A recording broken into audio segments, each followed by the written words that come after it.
The storm outside roared against the floor-to-ceiling windows of the penthouse, but inside, the real tempest was tearing Ava Sinclair's life apart. 6 months pregnant, barefoot, and still wearing the silk robe she had put on that morning, she stood frozen in the middle of the marble-floored living room as her husband, Ethan Cross, one of the most celebrated young CEOs in the country, adjusted his cufflinks as though he were preparing for a board meeting instead of ending their marriage. "You'll be fine," he said, voice clipped, almost bored. "This is the best decision for both of us. The board thinks the new image will help the company." "The new image?" Ava's voice cracked. "You mean the model you've been seeing behind my back?" Ethan didn't even blink. "Her name is Sienna Vale. She's poised, photogenic, and she understands the life I live. I can't have a wife who hides from the spotlight." Hides from the spotlight. That was his version of the truth. In reality, Ava had avoided the paparazzi and the endless social events because she'd chosen to live quietly, away from the cutthroat elite. She had never told Ethan her real last name, never let him glimpse the truth about her family, her fortune, or the tech empire her mother had founded before Ava was born.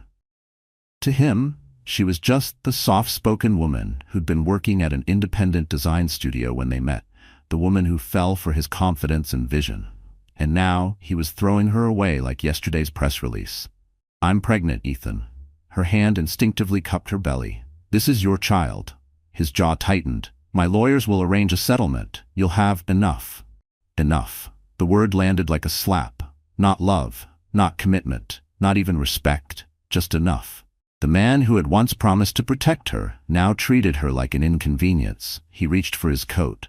"The driver will take you to your apartment. The one in Brooklyn. You'll be more comfortable there."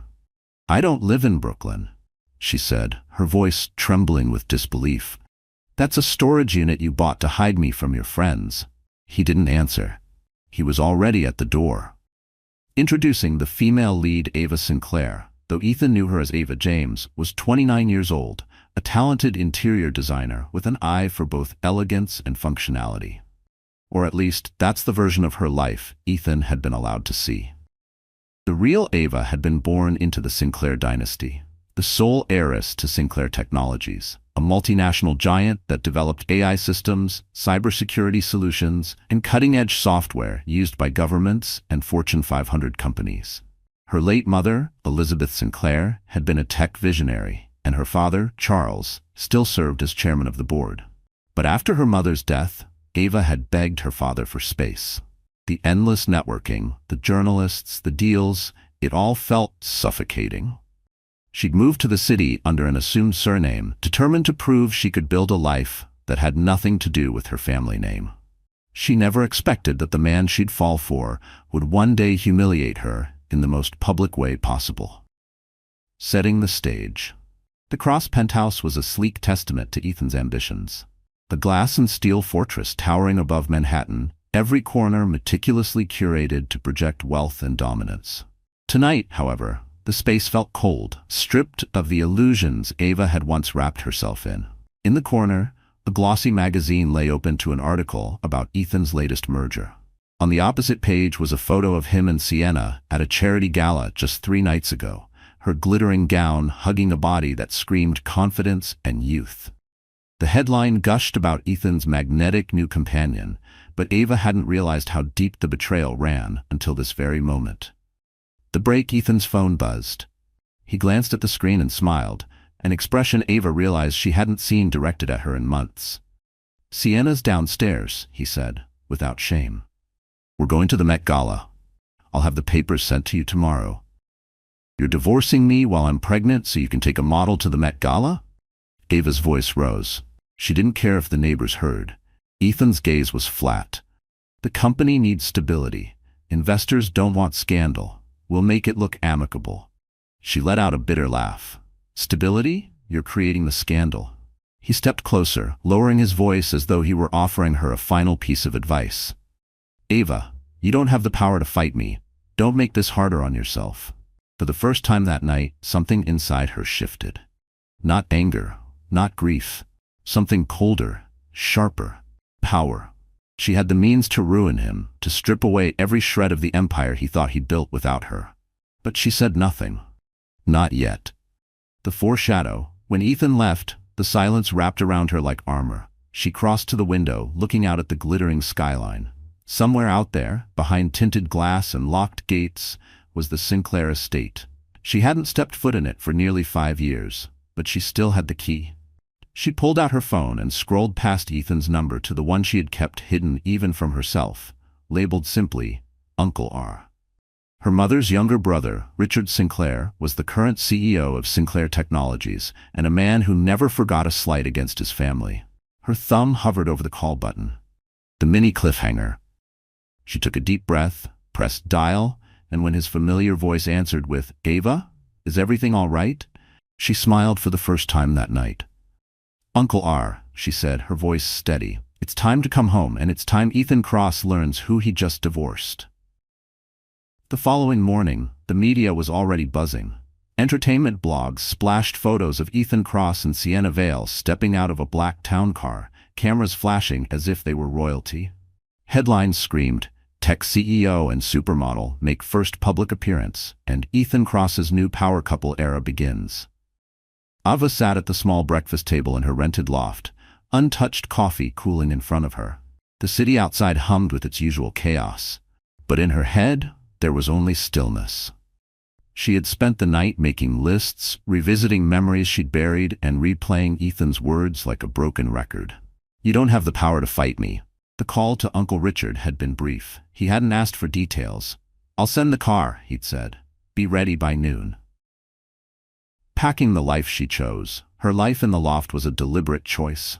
Bare brick walls, mismatched furniture she'd found at flea markets, shelves lined with books and design sketches. She had built it herself, piece by piece, to be ordinary, to be free from the expectations that came with the Sinclair name. Now that chapter was closing. She moved slowly, folding clothes into a single leather suitcase. It wasn't about the belongings. Most of these could be replaced in a day. It was about the symbolism. She was leaving behind anonymity and stepping back into a world where every move she made could shift markets. At the dresser, her hand hesitated over a framed photo of her and Ethan from their first year together, smiling on a beach in Santorini, his arms wrapped around her. She dropped it face down and left it there. The ride back to the Empire. When the black Bentley arrived, the driver, an older man with sharp eyes, took her suitcase without a word. "Miss Sinclair," he said, opening the door. It had been years since anyone had addressed her by her true name in public. It felt like a piece of herself sliding back into place. The drive to the Sinclair estate was long enough for the city's steel and glass to fade into sprawling green hills. Memories came in flashes. Her mother in the garden, the echo of her father's laughter in the marble halls, her teenage rebellion against endless charity events and investor dinners. By the time they passed the wrought iron gates engraved with the Sinclair crest, Ava's pulse had shifted from dread to resolve. The meeting with Uncle Richard. The main hall was, as she remembered, polished marble, a sweeping staircase, walls lined with oil portraits of ancestors who looked as if they could step out of the frame and critique your posture. Uncle Richard waited at the base of the stairs, impeccably dressed in a charcoal suit. He studied her for a long moment before pulling her into a surprisingly warm hug.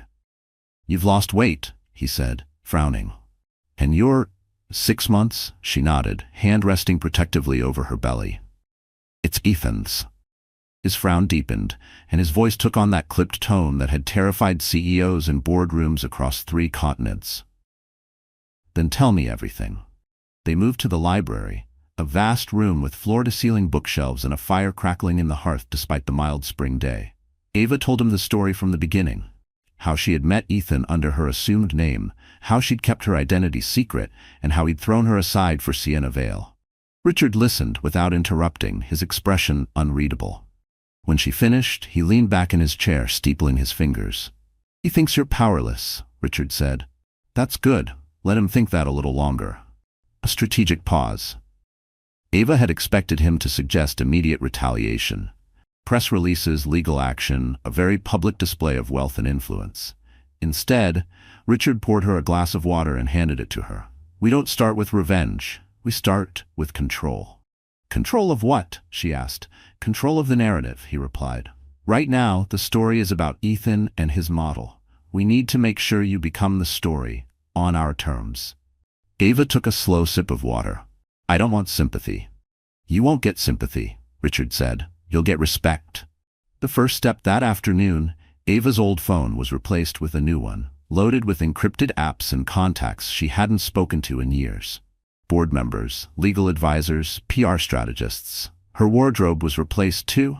Gone were the casual dresses and worn cardigans, replaced by sleek silhouettes in bold, commanding colors. Ava stood before a full-length mirror in a fitted black dress and pearl earrings, hair swept into a low chignon. She didn't look like the woman Ethan had walked out on. She looked like the daughter of Elizabeth Sinclair. Her uncle's assistant entered with a tablet. The media is still covering Ethan and Sienna, but we can shift it. There's a tech summit in 2 days. If you attend publicly, it will set off questions. Ava smiled faintly. Questions are good. Ethan's side of the story. Across the city, Ethan was basking in the attention. Sienna laughed at his jokes during a televised interview, her hand resting lightly on his arm as the host gushed about their chemistry. Behind the scenes, Ethan's team was working overtime to spin the divorce as a mutual decision. But cracks were forming. Investors had begun whispering about his judgment, concerned that personal drama could affect the company's image. Ethan brushed it off. Ava didn't have the connections or resources to challenge him, he was sure of it. Ava's resolve. Back at the estate, Ava walked through the garden where her mother used to spend mornings before meetings. She felt the baby move, a small, insistent reminder of why she couldn't afford to falter. This wasn't just about her pride or revenge. It was about securing a future for her child, one that wasn't tainted by Ethan's arrogance. She stopped by the fountain at the center of the garden, the sound of water mingling with the rustle of leaves. She could almost hear her mother's voice. Strength isn't loud, Ava. It's steady. Her phone buzzed with a message from Richard. Be in the boardroom at 9 a.m. tomorrow. You're going to like this. The mini cliffhanger. The next morning, she stepped into the Sinclair Technologies boardroom for the first time in years. Every head turned as she entered, not just because of her presence, but because of the empty chair at the head of the table. Richard gestured toward it. It's yours now, Ava. Effective immediately. The leather of the chair was cool beneath her fingertips. Ava had sat in many boardrooms before, but never at the head of this table. The Sinclair Technologies boardroom was an empire in itself. A massive oval of polished walnut surrounded by windows that offered a panoramic view of the skyline. On the walls, framed patents and innovation awards told the story of a dynasty that had changed the world. She took her seat. The quiet in the room was thick, every board member watching her, as though they'd just witnessed a seismic shift. Uncle Richard stood at her side. Ladies and gentlemen, he began, his voice a perfect blend of authority and pride, allow me to reintroduce Ava Sinclair, not as my niece, but as your new chairwoman. A ripple of murmurs passed around the table. Some faces lit with recognition, others, particularly those who had joined the board during Ava's self-imposed absence, looked puzzled. She's back to stay, Richard continued, and she has full voting power, effective immediately. A legacy in her hands, Ava folded her hands on the table. Thank you, Uncle Richard, and thank you to the board for trusting me with what my mother built. Her voice was steady, though her heart was pounding. I left because I needed to understand who I was without this name. Now I know, and I'm here because there's work to be done. The first agenda item wasn't about Ethan, but he was already woven into her thoughts.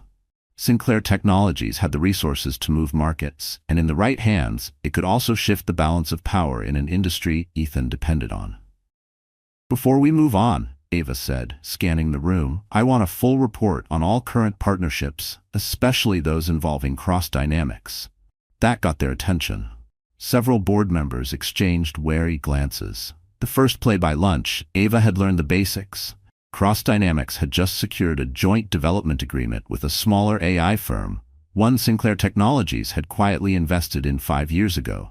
Ethan thought he was expanding into predictive analytics. He had no idea that Sinclair held majority control over the patents involved. Richard smirked when she pointed it out. So what do you want to do? Nothing, Ava said, leaning back in her chair. Not yet. We let him build, let him spend millions marketing the product, then we call in our rights. Richard laughed softly. Cold. I like it. Meanwhile, in Ethan's world, Ethan was riding high on his latest press feature. Tech's new power couple, Ethan Kross and Sienna Vale. The article praised his visionary leadership and Sienna's magnetic brand appeal, painting them as unstoppable. He forwarded the link to his head of PR with a note, "This is the energy I want everywhere." But there was an email he didn't notice, one from his CFO, warning that an upcoming payment to their AI partner was being delayed for contractual review. It was the first subtle tremor of the earthquake Ava was planning. Ava's public return.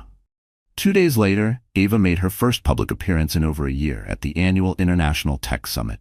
Cameras flashed as she stepped out of the black Bentley, the simple elegance of her navy-sheathed dress making as much of a statement as the discreet diamond earrings she wore.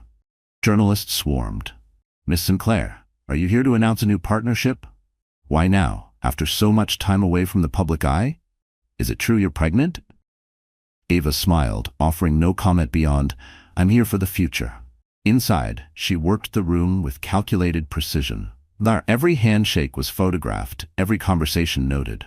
By the time she reached the Sinclair Technologies booth, social media was already ablaze with photos and headlines. Ava Sinclair, Heiress returns to the game. Ethan reacts. That night, Ethan sat in his penthouse scrolling through news feeds. Sienna was on the couch beside him, sipping champagne. "Who's Ava Sinclair?" she asked casually. Ethan froze. "No one you need to worry about." But his stomach tightened. He knew the name. He'd heard it in passing at conferences, always with a certain reverence. He'd never connected it to the quiet, self-contained woman he'd married. "She looks like she means business," Sienna said, tapping the screen. "And isn't that your AI partner she's talking to in this photo?" Ethan's jaw clenched. Coincidence. But it didn't feel like one. The quiet storm. Back at the Sinclair estate, Ava sat in her study, reviewing documents that outlined every weak point in Ethan's business. Her legal team was already drafting contingency plans for seizing patent rights if necessary. It wasn't just about hitting him financially, it was about dismantling the myth he'd built around himself. In his world, image was currency, and she was about to bankrupt him in both. Richard entered with 2 glasses of sparkling water. "You've caused a stir," he said, handing her one. "Half the industry is wondering why you're back. The other half is guessing what you'll do next." Ava took a sip. "Good. I want him to feel the walls closing in before they actually do." Ethan's first setback. A week later, Ethan's CFO walked into his office looking grim. "We've got a problem. The AI partner you signed with, their controlling shareholder has called for a renegotiation, and that shareholder is Sinclair Technologies." Ethan's blood ran cold. "Sinclair?" "Yes, sir, and from what I hear, Ava Sinclair is calling the shots now." It hit him like a punch. The pieces clicked into place. The last name, her sudden public reappearance, the calculated calm she'd shown when he'd left her. "She played me," he muttered, more to himself than to the CFO. The turning point. That night, Ethan called Ava. She didn't answer. He tried again. Voicemail. He sent a short text, "We need to talk." No reply. In the quiet of her study, Ava read the message and set her phone aside. Let him sweat. She wasn't ready to speak to him until the boardroom, and the cameras were watching. The mini cliffhanger. 3 days later, an invitation arrived at Ethan's office. Gold embossed, bearing the Sinclair Technologies seal. It was for a special joint industry announcement to be held at the Grand Manhattan Hotel.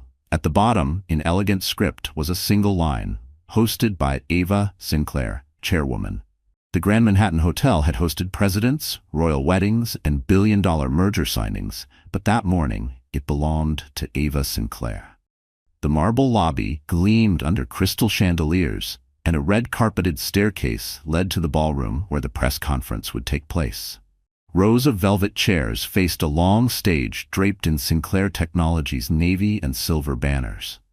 Camera crews were already setting up when Ava arrived, escorted by Richard and 2 of the company's senior executives. Her presence was electric. Journalists craned their necks, flashes popped, and the low hum of speculation filled the air. Ethan Kross was nowhere to be seen yet. The calm before the strike backstage. Ava reviewed her notes, though she knew the speech by heart. This wasn't just an industry announcement. This was the first public move in her calculated dismantling of Ethan's empire. The timing, the optics, the stakes, everything had been engineered to ensure maximum impact. Richard leaned in. Remember, we're not here to humiliate him. We're here to shift the market's confidence. Ava gave him a look that was both amused and icy. The market will get the message, and so will he. Ethan's arrival. 15 minutes before the event began, Ethan strode into the ballroom with Sienna on his arm, both dressed as if for a magazine cover shoot. His navy suit was immaculate, his cufflinks catching the light. Sienna's white silk dress was cut to perfection. Cameras swiveled instantly, reporters calling out questions about their power couple status. Ethan smiled for the flashbulbs, but when his gaze found Ava across the room, his expression shifted, just for a second, from smug to wary. She didn't look away. The opening act. The MC, a well-known business journalist, stepped to the podium. Ladies and gentlemen, thank you for joining us for this very special joint industry announcement. Today marks a strategic partnership between Sinclair Technologies and... He paused for effect. Cross Dynamics. A buzz rippled through the audience. Ethan had clearly expected to control the narrative, but Ava had forced him onto her stage, under her rules. Ava walked forward, every step deliberate, her heels clicking against the polished wood. She took her place at the podium beside Ethan, their proximity a picture-perfect photo op, for everyone but him. A calculated speech. "Good morning," Ava began, her voice carrying easily over the room. "As many of you know, Sinclair Technologies has a long history of innovation and strategic growth. Today, we're expanding that legacy with a joint venture that will revolutionize predictive analytics." She turned slightly toward Ethan, her smile poised. "Cross Dynamics will be our operational partner, working under the umbrella of Sinclair Technologies' patent portfolio. Together, we aim to bring advanced forecasting tools to markets worldwide." The phrasing was subtle but devastating. Under the umbrella was corporate language for who held the power. Investors in the room understood instantly. Ethan's jaw tightened. The investor's question. From the audience, a hand shot up. It belonged to a prominent venture capitalist known for backing aggressive tech plays. "Miss Sinclair, could you clarify? Will Sinclair Technologies hold controlling interest in this partnership?" "Yes," Ava said smoothly. "Sinclair retains majority ownership of the intellectual property and product rights. Cross Dynamics will manage implementation under our strategic guidance." Gasps and murmurs filled the ballroom. Ethan's face was a mask, but his knuckles whitened against the podium. Sienna's slip, as Ava fielded more questions. Sienna whispered something to Ethan, loud enough for a few nearby reporters to hear. "I thought you said you had full control." The words spread like wildfire among the press, their pens scribbling furiously. Cameras zoomed in on Ethan's reaction, a flicker of irritation he tried to disguise as a smile. Ava caught it and tucked it away for later. The market responds. By the time the conference ended, headlines were already flooding news sites. Sinclair Technologies dominates new partnership. Cross Dynamics ceded control in predictive analytics deal. Stock tickers reflected the shift. Sinclair shares climbed 4% before noon. Cross Dynamics dipped by nearly 3%. It wasn't catastrophic, but it was a public crack in Ethan's armor, a private exchange. As guests began to disperse, Ethan caught up to Ava near the side exit. "What the hell are you doing?" he hissed under his breath. "Business," she said lightly, stepping past him. "You blindsided me," he pressed. "You could have negotiated." "I did," she cut in, turning to face him. "You just weren't invited to the table." His eyes narrowed. "This isn't over," she smiled faintly. "No, Ethan, it's just beginning." Back at the estate Muftrin. That evening, Ava sat in her study watching the replay of the conference on a muted screen. She studied Ethan's face frame by frame, the small giveaways in his posture, the moments where the mask slipped. She wanted him on edge, second-guessing every move. Richard entered with a folder. "We've got more leverage. Cross Dynamics has 2 major supply contracts expiring next quarter. Guess who owns the suppliers?" Ava didn't need to guess. "Perfect. We'll renegotiate terms in our favor." Ethan's growing desperation. At his penthouse, Ethan was on the phone with his legal team. "Find me a way to challenge their majority control. Anything." "Legally, they're airtight," his lawyer replied. "They've had these patents for years. You walked straight into this one." Ethan ended the call and poured himself a drink. He had underestimated her. Badly. And now she was using the one arena he couldn't dominate with charm or press photos. The boardroom. The mini cliffhanger. 3 days later, Ethan received a summons, not to court, but to a shareholder emergency meeting at Cross Dynamics. The attached agenda had just 3 words: vote of confidence. The Cross Dynamics boardroom was usually a place where Ethan commanded the floor. Today, it felt like enemy territory. The air was tight with tension, the polished oak tables surrounded by shareholders whose expressions ranged from politely curious to openly hostile. The vote of confidence agenda item loomed on the printed packets in front of every seat. Ethan adjusted his tie and forced a confident smile. "Good morning. I know there's been chatter after the Sinclair announcement, but let me assure you, our partnership is strong and our leadership is focused on growth." A few polite nods. No applause. The first blow. The first question came from Harold Drake, a longtime investor with a reputation for being blunt. "Ethan, why were shareholders not informed that Sinclair Technologies held majority control over the predictive analytics project before the deal was signed?" Ethan's jaw tightened. "Because that detail doesn't affect our ability to execute." "It affects our leverage," Harold cut in. "It affects our valuation. It affects everything." The murmurs around the table grew louder. Ethan felt the shift. He wasn't controlling the narrative here. Ava's ghost in the room. As the questions piled on, Ethan realized the unspoken truth. Ava wasn't in the room physically, but her presence was everywhere. Her name came up 3 times in the first 20 minutes, always with respect, always with the implication that she'd outmaneuvered him. "Mr. Cross?" another shareholder asked. "Has Miss Sinclair expressed any intent to acquire a larger stake in Cross Dynamics?" Ethan kept his tone even. "Not to me," which was true. But the truth didn't matter when the market believed otherwise. The surprise appearance. Halfway through the meeting, the double doors at the back of the room opened. A woman in a tailored charcoal suit stepped inside, her heels silent against the carpet. Every head turned. It was Ava. She didn't speak at first, just handed a sealed envelope to the board secretary. "These are documents for your immediate review," she said, her voice carrying easily in the stunned silence. Ethan's pulse spiked. "What is this?" "A courtesy," Ava replied smoothly, "so no one can say they weren't informed." The documents inside the envelope was a formal notice. Sinclair Technologies had acquired a 12% stake in Cross Dynamics over the past quarter through a series of shell companies. Combined with friendly shareholders already aligned with Sinclair, Ava effectively controlled nearly a third of the voting power in the room. The impact was immediate. Chairs shifted. Side conversations erupted. Ethan's CFO looked like he'd swallowed a lemon. "This isn't a takeover," Ava said, her tone almost gentle. "It's a partnership. But I believe partnerships work best when there's transparency and capable leadership." The implication landed like a sledgehammer. The vote of confidence was called sooner than expected. Ethan made his case in a tight, clipped speech, but the momentum was gone. The numbers were close, but he survived, barely. Enough shareholders still believed replacing him now would cause more instability than keeping him in place. When the meeting adjourned, Ethan stalked toward Ava in the hallway. "You came here to humiliate me." "No," she said. "I came here to warn them." "Warn them about what?" he demanded. She smiled faintly. "About storms they don't see coming." Ethan's countermove. That night, Ethan called in favors. If Ava thought she could box him in with quiet maneuvers, he dragged the battle into the public arena. He arranged an exclusive interview with a major business network, framing the Sinclair stake as friendly collaboration and downplaying rumors of conflict. "Cross Dynamics is strong," he told the cameras, "and I have no doubt our partnership with Sinclair will drive unprecedented innovation." But as soon as the segment aired, Ava's PR team released a statement of their own.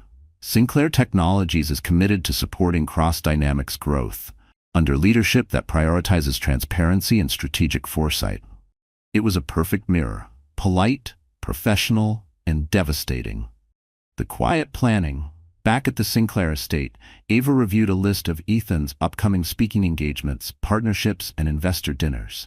"Every event he attends," she told Richard, "will have a presence there, not to confront him, just to remind people that I'm watching." Richard smirked. You're making him fight shadows.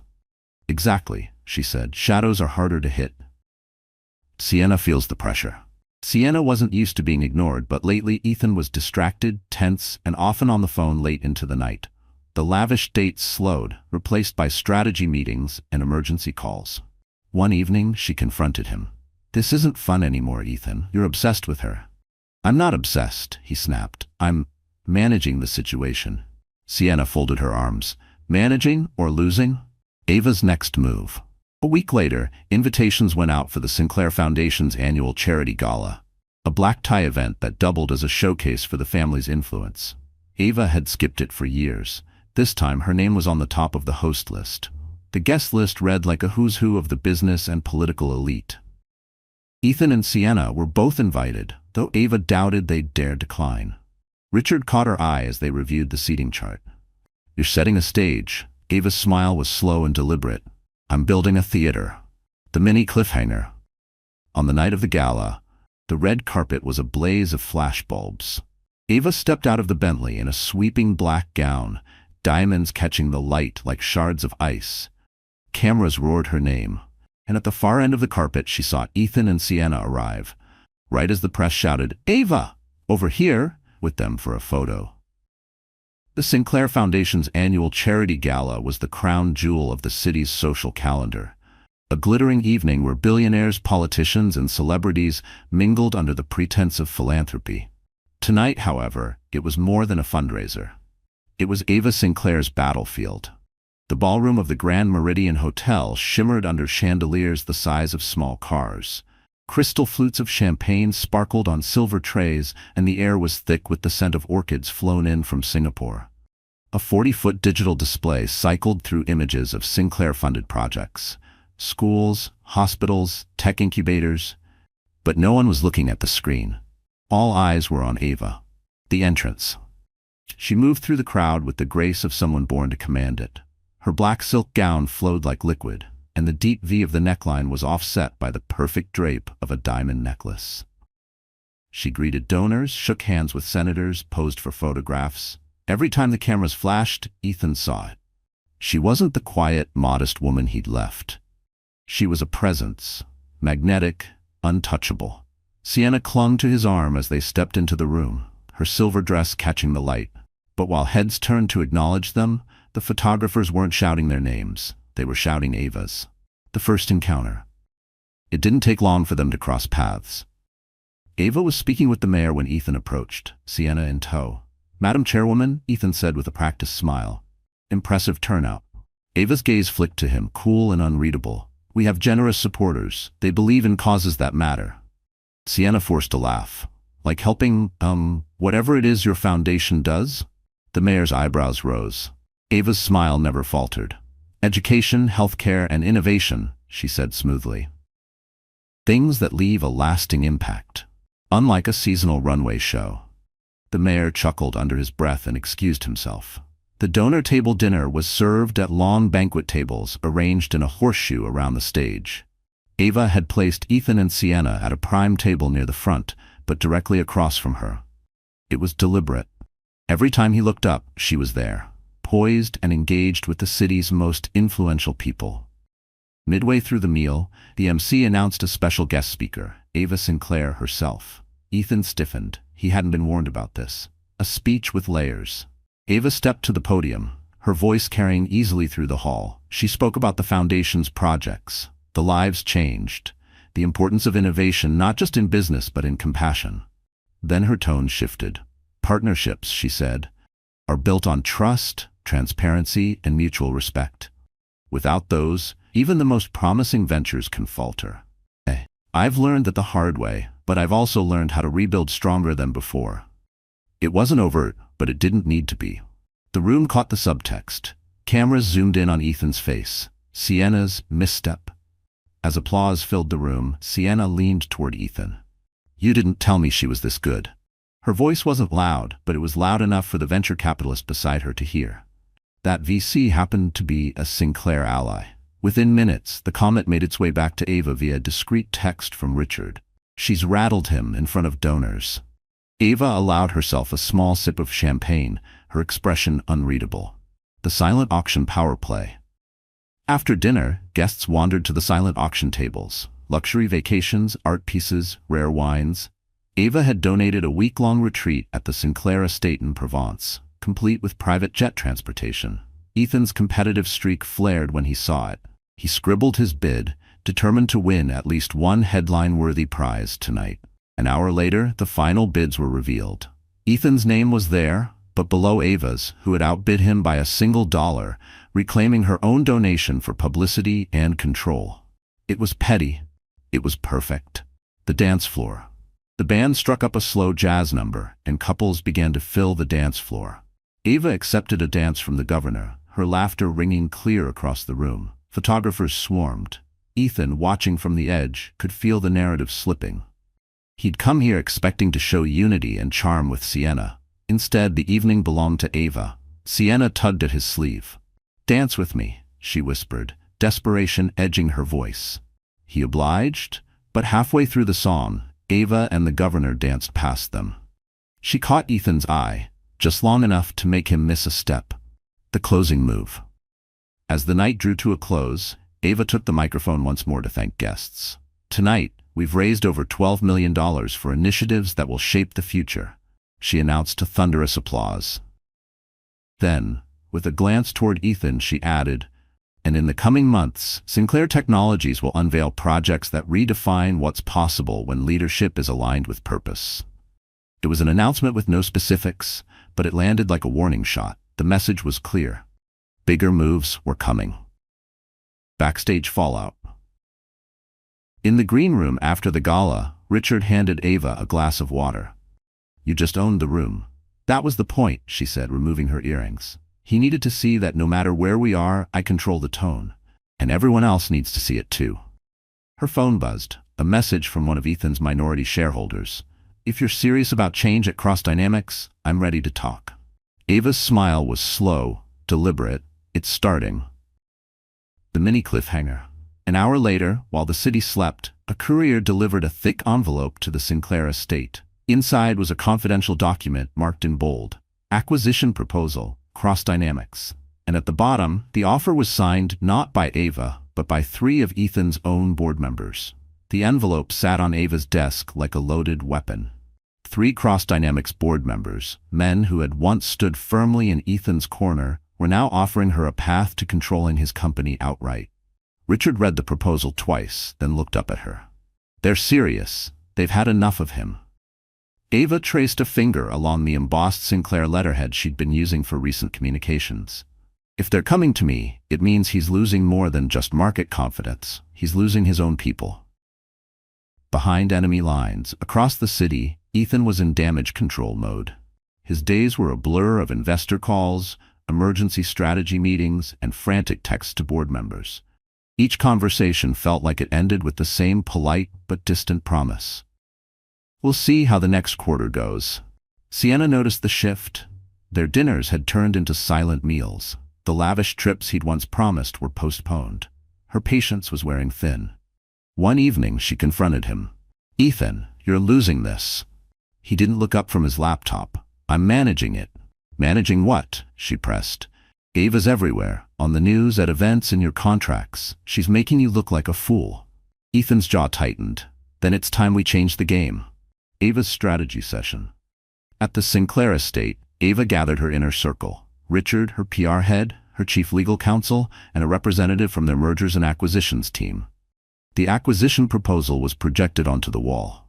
"The offer is solid," the M&A rep explained. "If we match it with Sinclair's capital, we'd have controlling interest in Cross Dynamics within weeks." Ava's expression was calm, but her mind was sharp with calculation. "I'm not interested in just taking his company. I want him to choose to give it up." Richard raised an eyebrow. "And how exactly do you plan to make him do that?" She leaned back in her chair. "By making every day he stays in charge more painful than leaving." The pressure builds. The next week, Sinclair Technologies announced a new research initiative in predictive AI, one that directly competed with Ethan's prized project. The press release framed it as building on existing patents, a subtle reminder that Sinclair owned the technology's foundation. Investors noticed. Analysts began questioning Cross-Dynamics' long-term viability on financial news segments. Stock prices wavered. Ethan's CFO came into his office with a grim update. "We lost 2 major institutional investors today. They're shifting to Sinclair." Ethan slammed his pen on the desk. "Who?" The CFO hesitated. "One of them was a board ally until last week." Sienna's growing frustration. Sienna began to feel like collateral damage in a war she hadn't signed up for. She'd gone from being the glamorous new chapter in Ethan's life to a background accessory in his increasingly frantic schedule. At a dinner with friends, she overheard someone whisper, "She traded the wrong stock." Laughter followed. That night, she asked Ethan point blank, "If she takes your company, what happens to us?" He stared at her for a moment before answering, "She won't take it." But his voice lacked conviction. An unlikely call. Late one evening, Ava's phone buzzed with an unknown number. She answered, and to her surprise, it was Sienna. "I'm not calling to be your friend," Sienna said without preamble. "But I think you should know, Ethan's planning something. He's meeting with a private equity group next week. He's going to try to raise capital to block you." Ava kept her voice neutral. "And why are you telling me this?" "Because if he loses, I don't want to be standing next to him when it happens," Sienna replied. "And because you're going to win anyway." The countermove.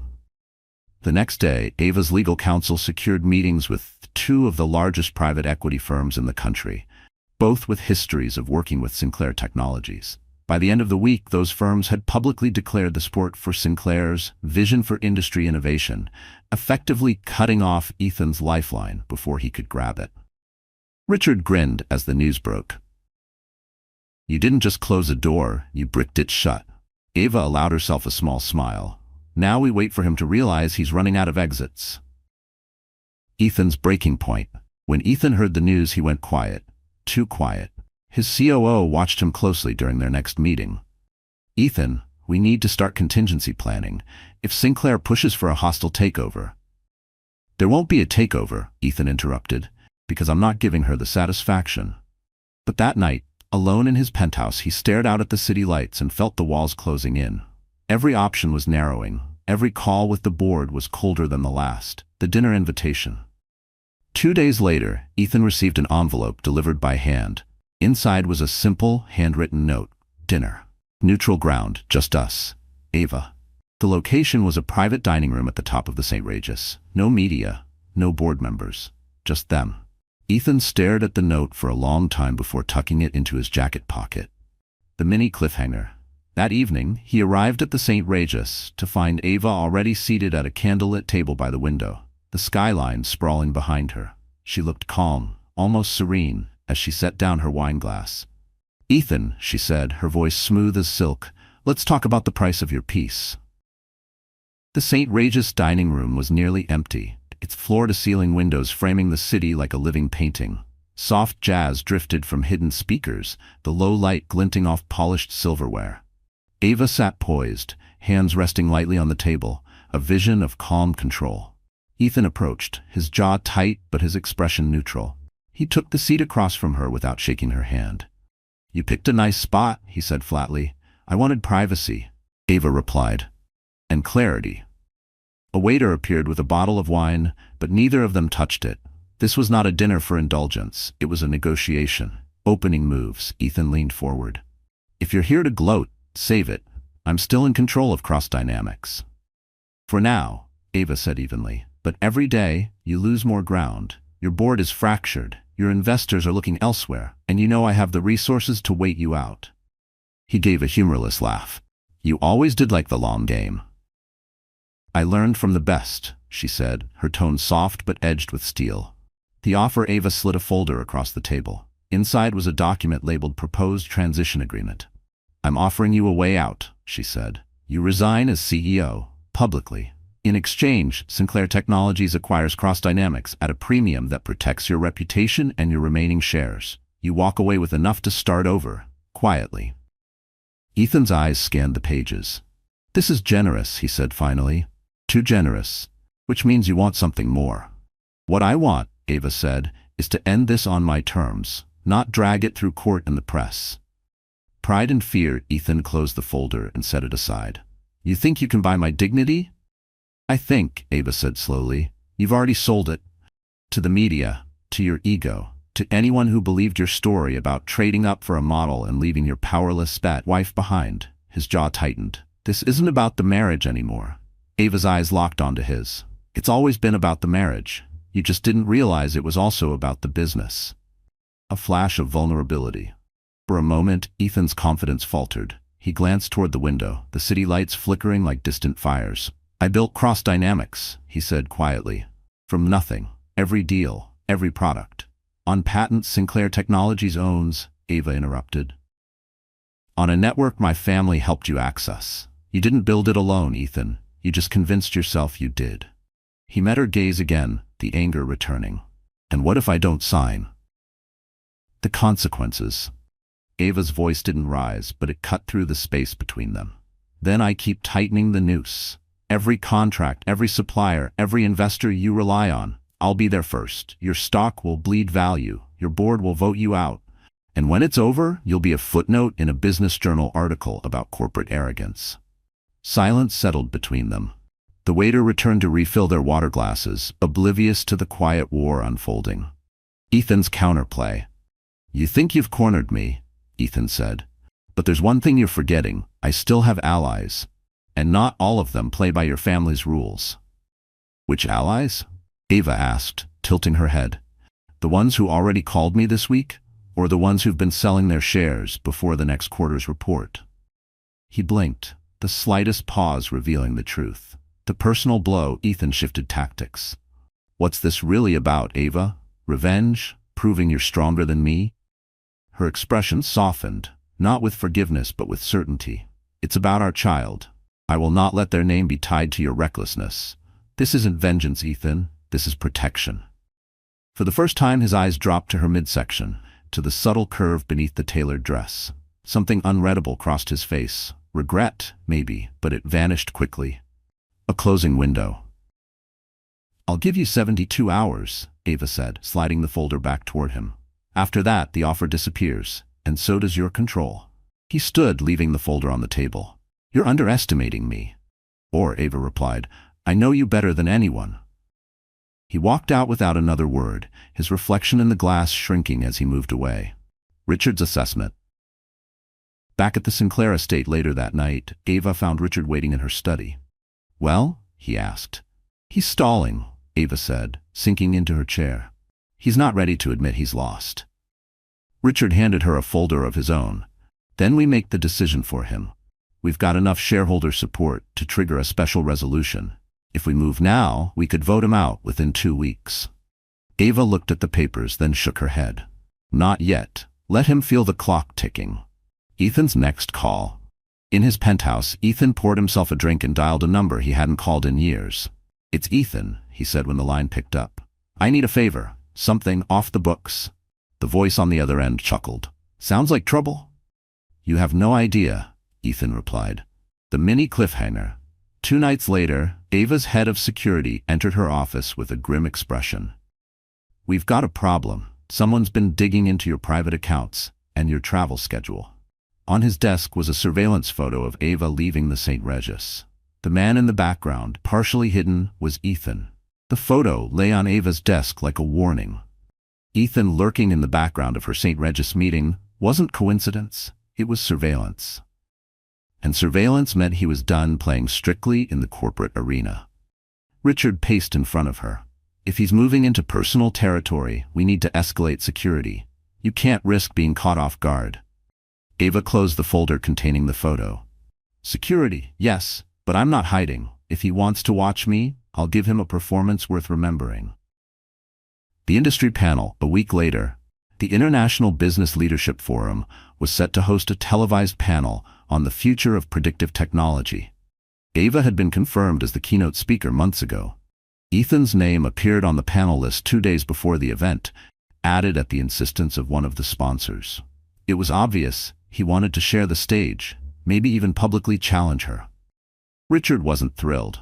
It's a setup. He'll try to bait you. Then I'll bait him first, Ava replied. Preparing the stage. The morning of the panel, Ava's PR head briefed her in the green room. Half the industry's eyes are on this. If you land the right hit, you can push him over the edge. Ava nodded. And if I push him far enough, the board will see him for exactly what he is. The plan was simple. Control the narrative, keep her composure, and plant seeds of doubt in the minds of Cross Dynamics' remaining loyalists. The first exchange. The panel began under bright stage lights. Cameras panned over the audience, CEOs, investors, reporters, before settling on the lineup of speakers. Ava in a sleek navy dress, Ethan in a sharp charcoal suit. The moderator opened with broad questions about innovation and market trends. Ava answered with precision, speaking about transparency, sustainable growth, and the responsibility of tech leaders to think beyond quarterly profits. When Ethan's turn came, he emphasized risk-taking, speed over hesitation, and owning the market before anyone else can. It was corporate philosophy dressed up as bravado. The tension breaks. Midway through, the moderator asked, "What do you think is the biggest threat to innovation in this space?" Ethan smirked. Interference. When competitors meddle in projects they didn't start, just to take credit later. It was a shot across the table. Ava smiled slightly. The real threat isn't competition. It's arrogance. Leaders who believe they're untouchable stop listening, stop adapting, and when they stop adapting, they lose. The crowd reacted with a low murmur. Ethan's jaw flexed, his eyes narrowing. The reveal toward the end, the moderator asked about future projects. Ava leaned in. Sinclair Technologies is preparing to launch a platform that will integrate predictive analytics into global logistics. We expect to hold exclusive rights in every sector that relies on these patents. Every sector. The phrase hung in the air. Industry insiders knew exactly what it meant. Ethan's flagship product would be locked out of key markets. Ethan turned toward her. And if those rights were challenged in court? Ava didn't miss a beat. We'd win. We've been winning for months. Ethan slips. The moderator tried to pivot, but Ethan's voice cut through. And what happens when the person making those decisions has personal vendettas driving them? It was reckless, too personal for a public forum. The audience shifted uncomfortably. Cameras zoomed in on Ava, waiting for her reaction. She met his gaze, calm and unflinching. Personal history doesn't change facts.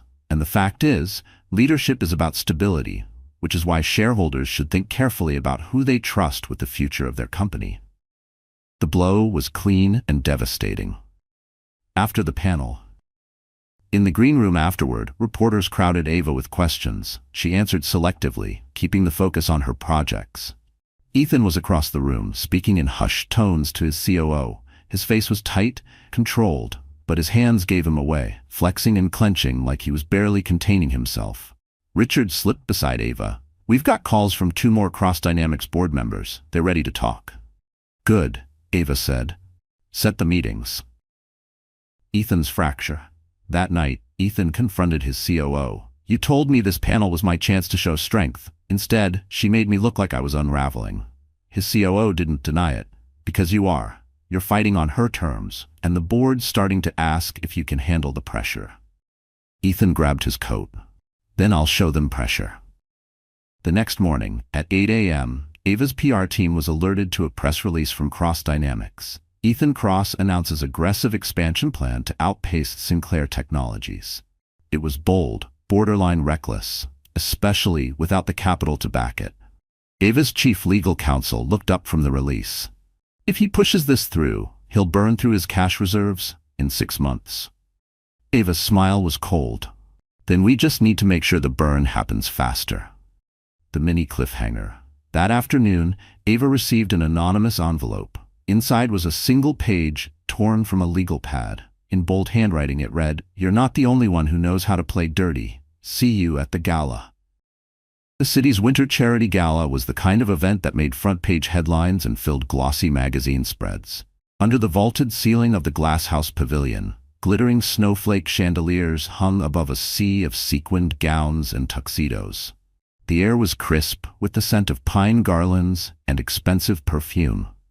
Ava stepped out of her car into a blizzard of camera flashes. She wore a white satin gown with a cape that trailed behind her like fresh snow. Diamonds glimmered at her throat and wrists, and a single pearl pin, her mother's, anchored her sleek chignon. Tonight wasn't just about charity. It was about closure. The atmosphere shifts inside. Music swelled from a live orchestra. Guests sipped champagne, exchanging pleasantries under towering floral arrangements. But there was an undercurrent in the room. People knew something was brewing between Ava Sinclair and Ethan Cross. Ethan arrived 20 minutes later, with Sienna on his arm. He was dressed in midnight blue, polished and smiling for the cameras. But the moment he saw Ava across the room, his smile faltered just enough for the photographers to catch it. The first move. Richard appeared at Ava's side. "Our allies are here. 3 more board members confirmed they'll vote with us if it comes to it." Ava glanced toward Ethan, who was shaking hands with a venture capitalist she'd already secured on her side. "Then tonight, we give them the reason to move now." The evening's schedule called for speeches, a live auction, and a closing toast. Ava knew exactly where she would make her move. The auction midway through the night, the auctioneer presented a final lot, an exclusive partnership opportunity with Sinclair Technologies to develop a charitable tech initiative. The bidding started high, and then Ethan raised his hand. The crowd murmured. It was unusual for one company to bid on another's philanthropic project, but Ethan clearly wanted a headline. Ava let him push the number higher and higher, her expression unreadable. When the price reached a staggering figure, she lifted her paddle and doubled it. The room erupted. Cameras flashed, Ethan's jaw tightened. To toast near midnight, the MC invited Ava to give the closing toast. She stepped to the microphone, her voice carrying with effortless authority. "Tonight, we've raised over $14 million for causes that matter deeply to this city. But more than that, we've seen what can happen when leaders commit to vision, integrity, and collaboration." She paused, letting her gaze sweep the room before settling briefly, pointedly, on Ethan. "The future belongs to those who put purpose above ego, and that is how I will continue to lead, in every arena." The applause was immediate, the message unmistakable, Ethan's breaking point. As the crowd mingled, Ethan approached her. "You really think this little performance will push me out?" Ava smiled faintly. "It's not just tonight. It's been months of you losing control. This is just the finale." He stepped closer, lowering his voice. "I can still make this ugly." "You already did," she said, turning away. "The board's decision." Richard intercepted her before she reached the exit. "We have the votes. The board's calling an emergency meeting tomorrow morning. Ethan will be asked to resign." Ava exhaled slowly. It was happening. After months of strategic moves, careful pressure, and public victories, the end game was here. The next day, in Cross Dynamics' glass-walled boardroom, the atmosphere was heavy. The special resolution passed with a decisive majority. Ethan's resignation was immediate. He didn't look at Ava as he left the building, Sienna trailing behind him. Cameras swarmed, but he kept his head down. A new era. Weeks later, the press announced the official merger of Cross Dynamics into Sinclair Technologies. With Ava at the helm of the combined operations, share prices surged. Industry analysts called it a masterclass in corporate strategy. But to Ava, it was more than that. It was the final reclaiming of her life, her name, and her legacy. A private moment. That evening, she stood on the balcony of the Sinclair estate, the winter air crisp against her skin. Richard joined her, handing her a glass of champagne. "You won," he said simply. Ava looked out over the city lights. "I didn't just win. I built something worth winning for." Her hand rested lightly on her stomach. The future wasn't just about business. It was about family, stability, and never letting anyone dictate her worth again. The message. In her final press interview of the year, Ava summed it up for the world. Strength isn't about never falling. It's about standing up so tall after you've been knocked down that no one can ever push you the same way again. That's what every woman should remember. Your story is yours to write. The mini cliffhanger closing beat. As the cameras clicked, Ava received a text from an unknown number. It read, "Enjoy your victory. The game never really ends." Her smile didn't falter. This time, she was ready. So, that's how the story closes. My friends, you're still here with me, right? If you've stayed until now, then something in Ava's journey has touched your heart in its own way. Maybe it's the fire of justice, maybe it's the quiet strength she carried, or maybe it's the reminder that no one gets to write your ending but you. You see, life isn't about avoiding storms, it's about learning to stand tall in the middle of them. Marcus Aurelius, one of the great Stoic philosophers, once said, "You have power over your mind, not outside events. Realize this, and you will find strength. Ava's story shows exactly that. She couldn't control Ethan's betrayal, the rumors, or the corporate games, but she could control her choices, her dignity, her comeback. And she chose not just to survive, but to rise higher than before. Sometimes people will try to define you by your weakest moment. They'll make you believe that your worth depends on their approval. But here's the truth. You are the author of your story. As Epictetus said, it's not what happens to you, but how you react to it that matters. Ava reacted not with bitterness, but with strategy, courage, and purpose. And maybe you're facing your own Ethan right now. A person, a challenge, a season of loss. Remember, you are not powerless. The pain you feel today can be the fuel for the life you build tomorrow. You can step forward, reclaim your name, and write an ending that makes you proud. If this story stirred something in you, if it reminded you that strength can be quiet, graceful, and unstoppable, then I invite you to keep walking this path with us. Hit that like button, share this video with someone who needs a reminder of their own power, and subscribe so you never miss the next journey we take together. Because, my friends, the world will keep throwing storms at us, but together, we'll keep learning how to dance in the rain.